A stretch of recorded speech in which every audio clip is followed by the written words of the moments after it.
Ελλάδα, είσαι έτοιμη? Να τον πω, αγόρι μου, ο Μητσοτάκης δεν πρέπει να πατήσει τη Δυτική Μακεδονία. Sacralization of the room. Ναι, γιατί? Γιατί κλάνει το γατί. Η Δυτική Μακεδονία αρχίζει και ερημώνει.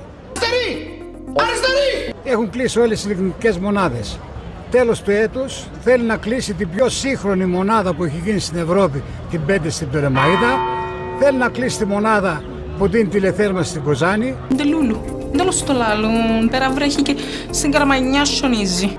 Τηλεθέρμανση δεν πρόκειται με όλα αυτά που γίνονται να υπάρξει στην Κοζάνη. Όχι, όχι. Έχει ρημώσει ο τόπος.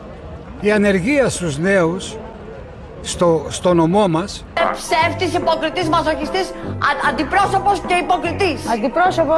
Έχει φτάσει στο ζενίτ. Κυρία Κεραμέως, Υπουργός Εργασίας, που είναι την προηγούμενη εβδομάδα, λέει ότι μειώθηκε στο μισό. Η κυρία Κεραμέως μπορεί να θέλει, λέει, αγόρι μου, όλοι φωνάζουν έγινε ο μισθός 880 ευρώ. Δεν λένε όμως ότι τα καθαρά είναι 750 και η αύξηση είναι 30 ευρώ. Ποιος είναι αυτός ο κύριος? Με 30 ευρώ δεν παίρνεις με 2 κιλά τυρί σήμερα. Ελλάδα λοιπόν γίνεται ένα οικονομικό θαύμα. Άρα εσείς αυτό που θα του λέγατε τι ήταν, να μην έρθει? Να μην πατήσει καθόλου στη Δυτική Μακεδονία. Σας παρακαλώ, μαζευτείτε λίγο κυρία μου. Όταν το 71% λένε ο κύριος Μητσοτάκης να πάει σπίτι του, τι περιμένουμε? Ο κόσμος δηλαδή είναι αγανακτισμένος. Πού τα βρήκατε αυτά τα φιντάνια?